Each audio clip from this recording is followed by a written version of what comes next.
पहले जितने भी हमारे साथी हैं उनको नए वर्ष की बहुत बहुत शुभकामनाएं। और शुरुआत करूंगा मैं राजौरी से। मेरी बहुत संवेदनाएं हैं उन परिवारों से जिन्होंने अपने खोए हैं। और टेररिज्म को हमारी पार्टी से बेहतर कोई नहीं जानता। एमएचए का डेटा है कि सबसे ज्यादा कार्यकर्ता और विधायक जिस पार्टी के शहीद हुए हैं वो नेशनल कॉन्फ्रेंस है। तो हमने सबसे पहले तिरंगा थामा था और आज तक थामा हुआ है मजबूती से। जो राजौरी में किलिंग्स हुई हैं उसके लिए जिम्मेवार कौन है?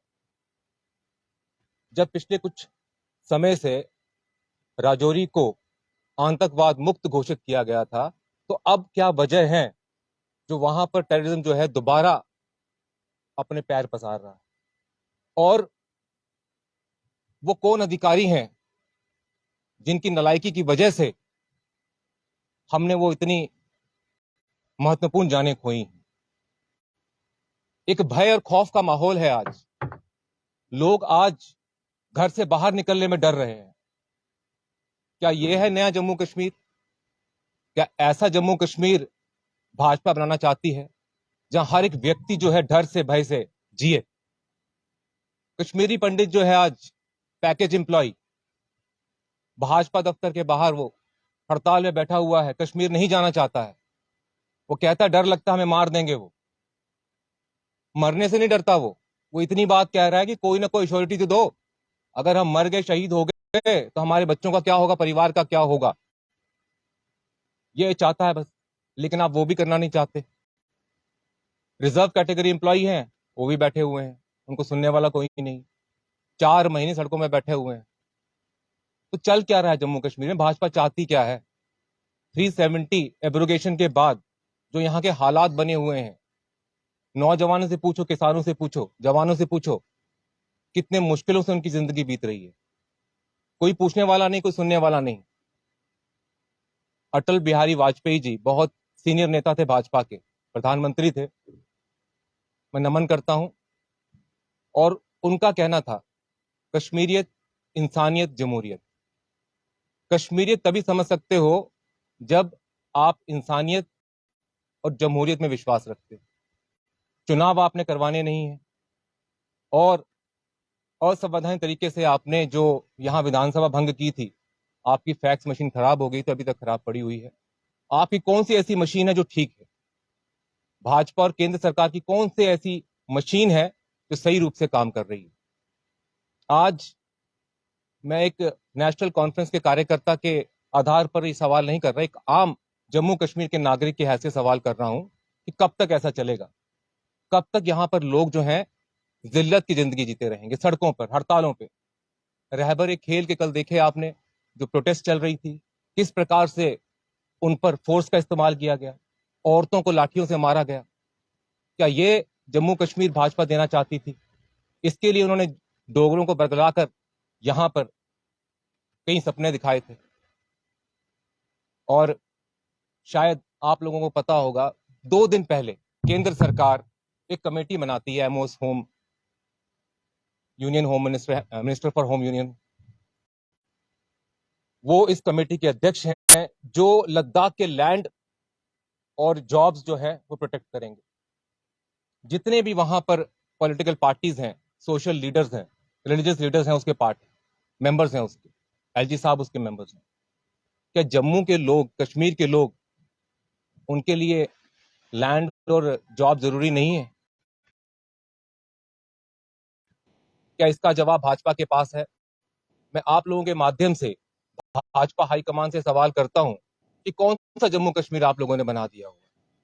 आप क्यों यहां पर चुनाव नहीं करवा रहे हैं? डिलिमिटेशन अपनी मर्जी से करवाते हैं आप, हर चीज अपनी मर्जी से करवाते हैं, उसके बाद भी आप लोग डर रहे हैं। उसके बाद भी आप लोग कह रहे हैं नहीं, पहले पंचायत के चुनाव करवाएंगे, फिर विधानसभा चुनाव करवाएंगे। तो ऐसा क्या डर आपको सता रहा है कि जो आप चुनाव से दूर भाग रहे हैं? क्यों आप डर रहे हैं? मैं यहां से, इस मन से आपको चुनौती देता हूं कि भाजपा को इस बार हम लखनपुर के पार छोड़ के आएंगे। ये मैं नहीं कह रहा, ये जम्मू का आम नागरिक कह रहा है। डॉक्टर साहब की बात को आगे बढ़ाते हुए मैं दो बातें आपके सामने रखना चाहूँगा। सबसे पहले, जैसे हम सब जानते हैं कि सिक्योरिटी के एतबार से जम्मू कश्मीर एक डिस्टर्ब स्टेट है। आए दिन कुछ ना कुछ सुनने को मिलता है। पहले तो सिर्फ कश्मीर से ही खबरें आती थी, मगर अब ऐसा लगता है कि जम्मू भी महफूज नहीं है। एक तरफ से गवर्नमेंट ऑफ इंडिया और एलजी एडमिनिस्ट्रेशन के टॉल क्लेम्स, एक तरफ से ऐसा नैरेटिव बिल्ड किया जा रहा है कि पोस्ट अगस्त 2019 जब आर्टिकल 370 को एब्रोगेट किया, हालात यहाँ पे नॉर्मलसी आ चुकी है, हालात यहाँ सामान्य है। एक तरफ से टारगेटेड किलिंग्स का जो दौर चलता जा रहा है, जिन कश्मीरी भाइयों को नेशनल कॉन्फ्रेंस ने under PM prime minister package Kashmir में पहुंचाने का, ले जाने का काम किया, आज वही कश्मीरी भाई जो हैं अपने रीलोकेशन के लिए पिछले 8 महीनों से सड़कों पे। एक तरफ से टारगेटेड किलिंग्स का ये दौर चल रहा है और दूसरी तरफ से एलजी एडमिनिस्ट्रेशन और गवर्नमेंट ऑफ इंडिया जो है ये कह रही है कि जम्मू कश्मीर के हालात सामान्य है। मैं उन्हें ये कह देना चाहता हूं कि प्रॉब्लम से दूर भागने से प्रॉब्लम का समाधान नहीं निकलता है। आपको प्रॉब्लम एड्रेस करनी होगी, आपको रूट कॉज जानना होगा कि यहाँ हालात अगर आज तक खराब हैं, अगर आप हालात ठीक नहीं कर पा रहे तो इसकी प्रॉब्लम जो है वो कहाँ लाई करती है। इसके रूट कॉज तक जाइए और इस प्रॉब्लम को एड्रेस कीजिए। क्या शायद आपकी कोई पॉलिसी जो जम्मू कश्मीर को लेके है, उस पॉलिसी में कोई ऐसी कमी है जिससे जम्मू कश्मीर बेहतर नहीं हो रहा, जिसमें जम्मू कश्मीर के हालात जो है सामान्य नहीं हो पा रहे। दूसरी बात जो मैं यहां करना चाहूंगा और जो बहुत बड़ी बात है, जैसे डॉक्टर साहब ने भी कहा, it's been 4.5 years that Jammu and Kashmir is without an elected government, and the government of any day, elected government of any day is better than this pathetic government bureaucratic setup. आज जो bureaucracy का निजाम है जम्मू कश्मीर में पिछले 4-4.5 साल से, आखिर कब तक आप जम्मू कश्मीर को, जम्मू कश्मीर की आवाम को जमहूरी निजाम से दूर रखेंगे? आखिर कब तक लोगों की आवाज को दबाया जाएगा? जब डेमोक्रेसी में लोगों की राय सुनी जाती है और उस राय पे अमल होता है, ना कि सरकार की तरफ से अपनी राय लोगों पे थोपी जाए। मैं ये कहना चाहूंगा कि एलजी साहब एक पॉलिटिकल बैकग्राउंड से हैं, उन्हें ये जानना होगा कि आज 4 सालों में तो आपने जम्मू कश्मीर को सिर्फ लाठीचार्ज, स्कैम्स, यहाँ पे अनएम्प्लॉयमेंट, लोगों को क्या दिया? इन 4 सालों में जम्मू कश्मीर ने सिर्फ खोया है। और ये कैसा प्रेसिडेंट आप सेट कर रहे हैं? हमारे बुजुर्गों ने हमें ये ऐसा जम्मू कश्मीर नहीं दिया था जैसा जम्मू कश्मीर आप हमारी आने वाली नस्लों के लिए बना रहे हैं।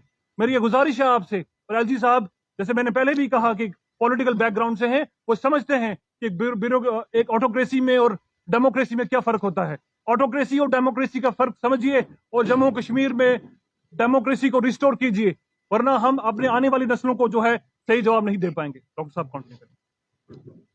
राजौरी किलिंग्स में एक बात मैं जानना चाहूंगा, आप लोगों के माध्यम से प्रश्न करना चाहूंगा।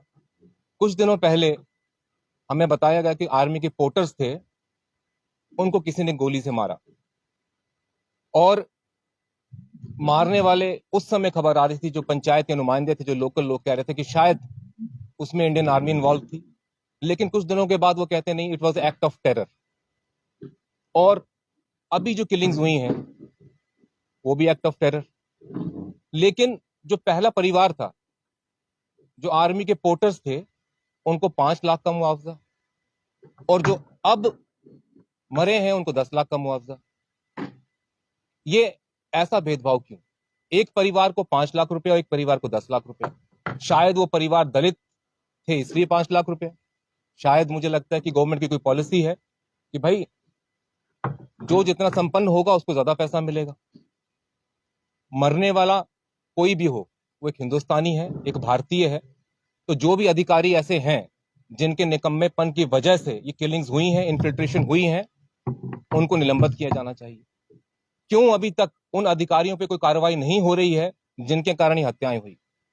हमें बताया गया कि कुछ लोग पाकिस्तान से आए, हथियार लेकर आए, पहाड़ी से नीचे उतरे, एक घर में किलिंग्स होती हैं, फिर 100 मीटर नीचे आते हैं 2 किलिंग्स और होती हैं, 250 मीटर नीचे आते हैं 1 किलिंग और होती है, और वो चले जाते हैं, जंगलों में चले जाते हैं, और आज तक पकड़े नहीं जाते, वो गायब हो जाते हैं। और उसके बाद स्निफर डॉग्स आते हैं, आपका पूरा अमला आता है, एनएआई आती है, आपकी सारी एजेंसियां पहुंचती हैं, पूरे इलाके की छानबीन होती है। लेकिन ये कितना बड़ा मजाक होगा कि एक आईडी वो ढूंढ नहीं पाएंगे, एक आईडी।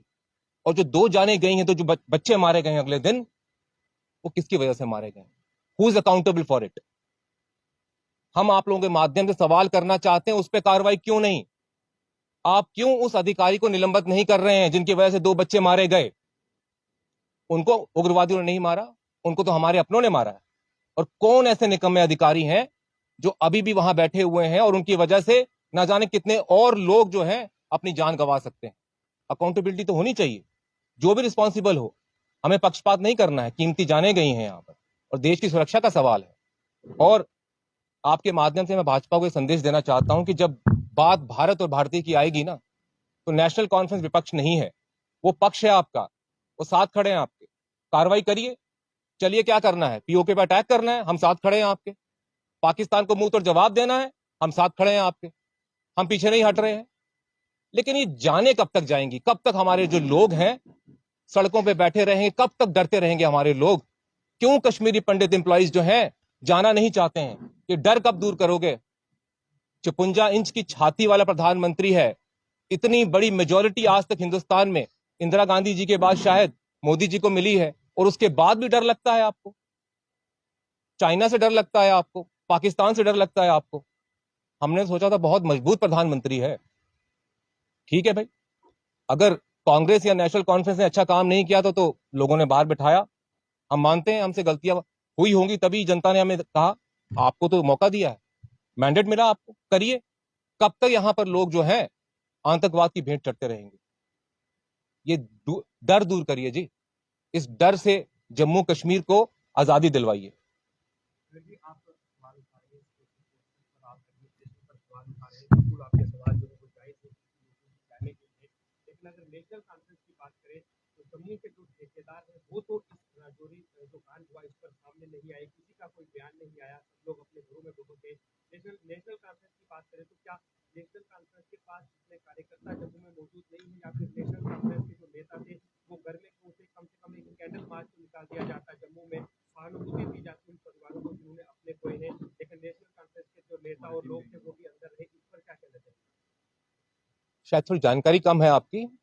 हमारे पार्टी के वरिष्ठ जो लोग थे वो स्वयं वहां पर गए, उपस्थित थे, अंदर गए, और प्रोविंशियल प्रेसिडेंट जो थे हमारे, जब जाने लगे तो कांग्रेस के कुछ जो नेता थे उनको रोका गया, तो इनको भी वहां पर रोका गया, हमें आगे जाने नहीं दिया। केवल वहां पर भाजपा को एंट्री थी, वहां पर केवल लाशों पे जो राजनीति होती है ना, शायद आपने वो सुना होगा, आपदा में अवसर। आपदा में अवसर कौन ढूंढता है? आपको अच्छे से पता है कौन सी पार्टी है, कौन सा ऐसा दल है जो आपदा में अवसर ढूंढता है, और हम लाशों पे सियासत नहीं करते। आज हम आवाज उठा रहे हैं, खुले मंच पे आवाज उठा रहे हैं, और नेशनल कॉन्फ्रेंस एक ऐसी पार्टी है जो आतंकवाद को बहुत करीब से जानती है। सबसे शहादत जो है वो नेशनल कॉन्फ्रेंस में सबसे पहले झंडा पकड़ा था, और आज तक झंडा मजबूती से पकड़ा हुआ। और सवाल कोई?